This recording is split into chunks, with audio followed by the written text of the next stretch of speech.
Hello, welcome back to Cracking the Cryptic, where we've got an unusual video today. I'm going to look at three puzzles we've done on the channel over the last couple of weeks, and they're puzzles where, at one stage or another, the logic that we've used to go further with the puzzle has been somewhat unsatisfactory. There was one puzzle that Mark did where he went for an overt bifurcation at quite an early stage that. Uh, well, some of you really didn't like it and you wanted to know whether there was a way of doing it. And Kyle Corbin actually has come up with some beautiful logic that I'm going to show you in a minute, which actually the computer solver doesn't find. So I think that's really worth studying. And then I did a couple of puzzles. One was the US Puzzle Championship Star Battle puzzle, where I bifurcated, well, bifurcated, that's too strong a word for it, I never bifurcate, quite a late stage where it was unnecessary. And thanks very much to Bradley Marriott, who sent me some pictures of how he thought it would have been better to progress at that point. And then Carl again, using some logic from one of the viewers who writes under the name of Thunderhop, looked at the odd angle Sudoku that we covered as well. And I want to look at that just briefly at the end of the video. But yeah, I mean, as you know, if you're a viewer of this channel, we absolutely love cold hard logic, and that's why I want to spend some time looking at these extremely difficult situations today. If you aren't a subscriber to the channel, do consider subscribing. I think that we had a wonderful email the other day from a guy in the US who claimed that we'd helped him to pass his medical exams, which I'm sure we didn't, but it was really satisfying to get the email because he suggested that some of the logical techniques that we've been using over the weeks and months on the channel had really helped him to think better and had helped him to pass his exams, which, I mean, it's so gratifying to get stuff like that. And anyway, that's why I think you should subscribe, because yeah, it's good for your brain. Anyway, let's have a look. So this is the position in this expert Sudoku that Mark was solving, at which point Mark bifurcated. And let's just look at what the computer solver does in this situation. So I think you have to take a step. So the computer solver starts to find some things, and then find some more things. Ooh, it colours in some things that give it a 1 down here. That doesn't look terribly useful. Maybe does some things with 7s to get rid of us. Look at this. I mean, it gets rid of 7 in this square here, which to me doesn't look like it's going to really advance the solve terribly far. More chaining. It's already down here in terms of the techniques it wants to use. Alternative inference chains, is that what that is? Now it's off and running. So you can see there was some really involved stuff there, and yeah, not terribly intuitive. I don't know that a human would really logically have gone about solving it in that way. So let's instead take a look at this is the position that I've just shown. This is in our software. If you want to revisit it, you can click on the link under the video. And the first thing that Kyle notices is that this square here is a 2, 4. It can only be a 2 or a 4. And that's there's nothing terribly difficult about that. But he notices that Mark hadn't pencil marked this square. Now if we look at this square, because we have a 5, 9 pair in the row, this square in theory looks like it might be a 2, 3 or a 4, but we have 3s pencil marked into these positions, and the reason for these 3s being pencil marked is that we have a 3 here and a 3 here. So in column 2 there's no 3 in this square, there's no 3 in this square, so we know the 3 is in one of these two squares, ergo it's not in this square. So this square here, in fact, can only be a 2 or a 4, like this. Now Carl notices that these two squares have a similarity.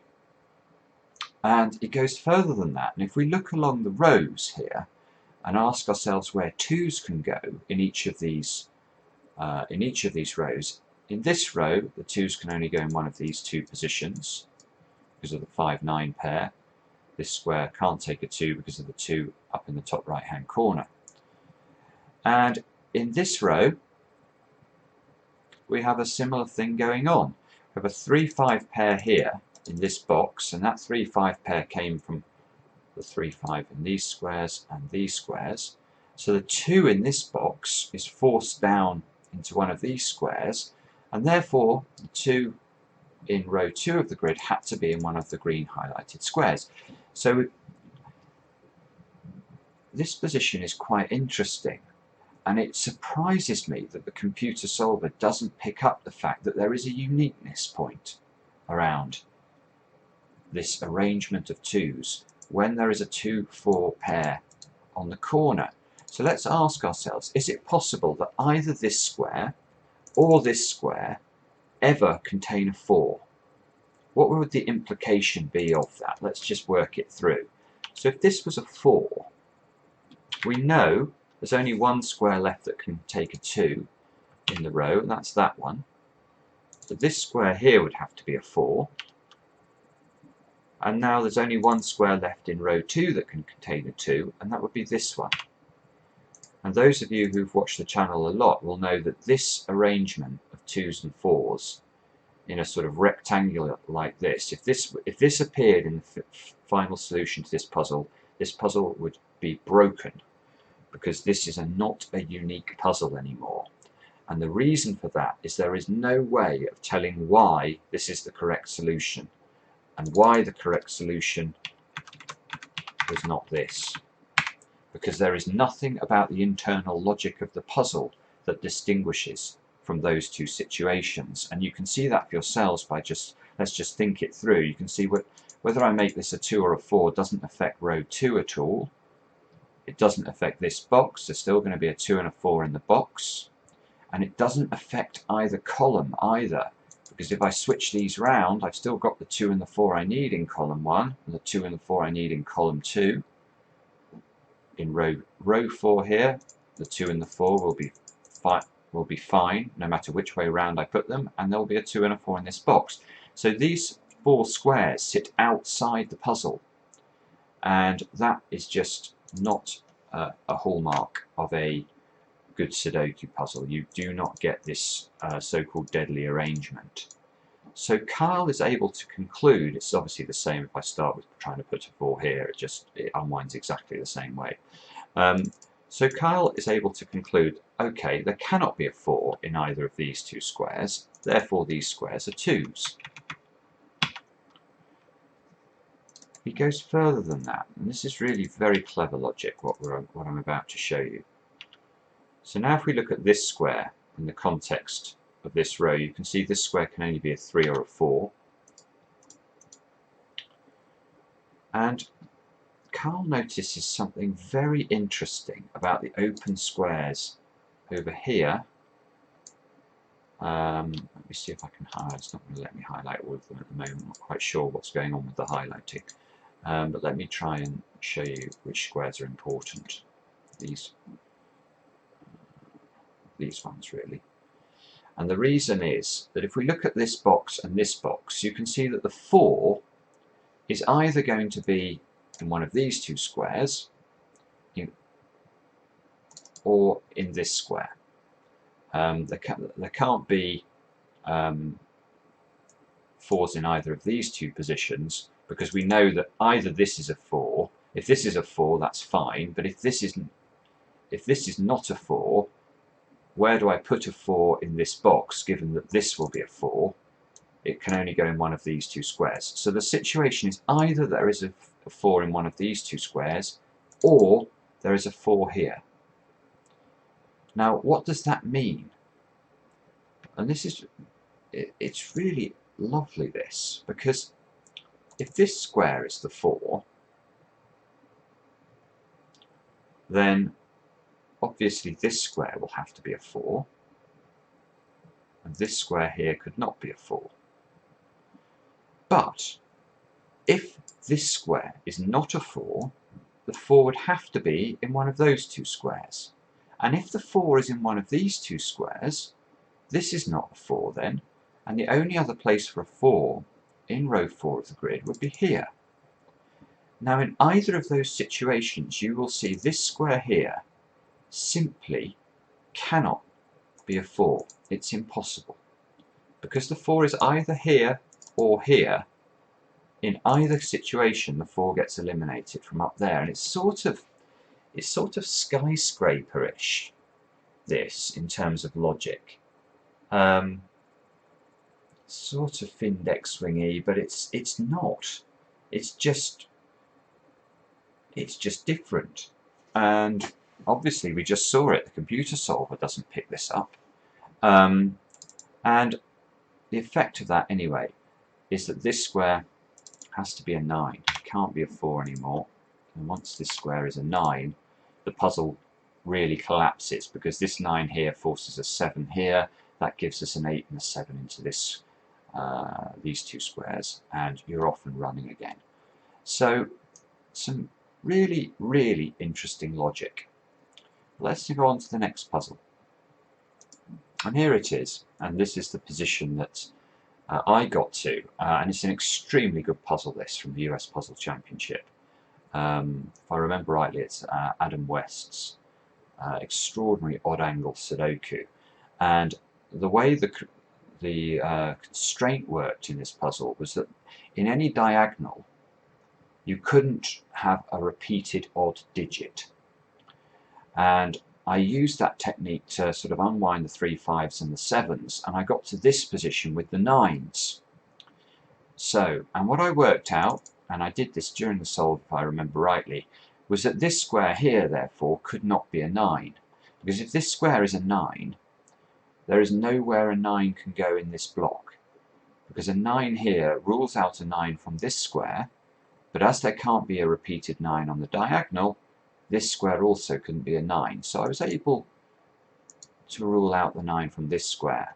And it was at this point that I didn't really spot the clever trick that would have allowed me to eliminate more 9s. Now, what I should have spotted, and what Bradley pointed out to me, no, actually, this is Thunderhop pointing out to me, I'm getting confused, is this square.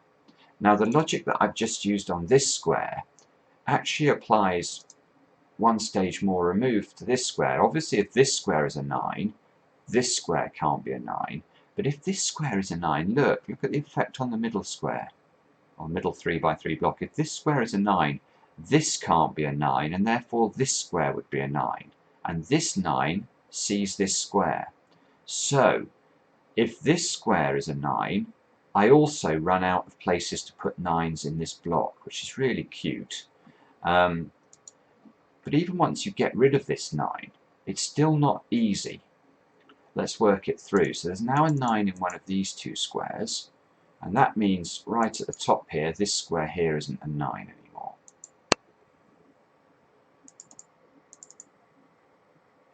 And now we have to do something really, really clever. And we have to think about these two squares, and we have to think about these two squares in row 3. In row 3 there's only 2 positions a 9 can go into. Now, if this square is a 9, you can see this square has to be a 9, because this 9 rules out a 9 on the main diagonal. But if this square is not a 9 and this square is a 9, this 9 sees this square and would rule out a 9 from this square, and therefore there would only be one more place in row 3 to have a 9, and that's here. So whichever way round you choose these 9s to be, this square always ends up being the 9. And once this square is a 9, actually everything then collapses, because 9 here forces 9 here, 9 here, 9 here, 9 here, etc., etc. So it becomes rather more straightforward. So Thunderhop, great spot on that one. Thanks, Kyle, for emailing me about it with some beautiful graphics as well, which I could have used, but I wanted to be able to click around the grid, so I used the software instead. Now, finally, this one was Bradley, and this is the star battle. Now, the first thing, so let's just remind ourselves what we're doing here. We have to put 2 stars into each row, column and irregularly shaped area such that no 2 stars touch each other even diagonally. And I'm using red squares here to indicate stars and sequences of coloured squares to indicate where 1 star could go. So that these purple squares here mean there is 1 star along here. Now what I should have spotted at this point is in column 2, obviously I need to put 2 stars in. Well, I couldn't put a star here. That would mean there was only 1 star in the column, so that means there's going to have to be a star here and a star here, which, you know, that's something I definitely should have spotted. But now let's go on from this and think about you know, how to logically progress from this point. Now, as we knew there was 1 star in the purple squares, there's now only 1 space left for a star in the T-shaped area, and that's here. That must be a star now, which means this square here is green. I guess we've got 2 stars now in this row, so let's get rid of those. Now there must be a star in one of these 2 positions now, so these 2 squares are not possible stars. That means there's a star here. Let's get rid of those 2 squares. There's 1 star here. And now you can see, if we look at column 3 and column 4, I still need to put 1 more star. I've got 1 star here, 2, 3, so there must be a star in that area. Let's make that purple. And also, if we look at row 3 and row 4, I need to find spaces for 4 stars. I've got 1 here, 2. There must be a star. There can only be a max. Oh, actually, that's not a good colour to use. I'll use grey. There can only be a maximum of 1 star in any 2x2 block. So we end up, I think, with this arrangement. Does that look right? And then we can keep tidying up stars down here. We've got 2 stars in this row, so that's going to be green. This will have to be a star, therefore. This is going to have to be green. This will be a star. So anything else? Any other gimmies here? Well, there might be, but let's have a look at the clever thing that Bradley noticed. Bradley looked at that square, I think. This was the square he next considered. Can this square be a star? If it's a star, obviously these 2 squares here would change to be green, this square and this square, and these 2 squares would have to be stars. And that would give 3 stars in this column. So this square here actually cannot be a star. And now we get some more interesting logic, because we have to be very careful now about row 1 of the grid. If, for example, this square is a star, then because this square and this square are affected by that, that would force 3 stars into row 1. So this square also can't be a star. And now we can do a similar thing with this square. If this square is a star, we're now going to have 2 stars already given in column 3, and that will force this square to be a star. Therefore, this square would have to be a star as well. 1, 2, and there would be a 3rd star in row 1. So it's also not possible for this square to be a star, and that I think finishes the puzzle, because now we get a star here. You can see that allows us to go green and green there, which means we go green, that must be a star, this is green, this must be a star. This square isn't a star anymore. 1, 2. You can see we've now got 2 stars, this grey area being 1 star and the star here. So more eliminations possible. This becomes a star at the bottom, and I think we're nearly done now. So we need, you can see we need a second star. This has to be green. That must be a star. Green, star, oops, star. And then this square here is a star, and this square here is a star. And that's how to do the star battle completely logically without using any bifurcation. So this is sort of an anti-bifurcation video. I hope you enjoyed it, something a bit different. We've got quite a few cool videos coming up for you over the next couple of days, so look out for those, and we'll be back soon with another edition of Cracking the Cryptic.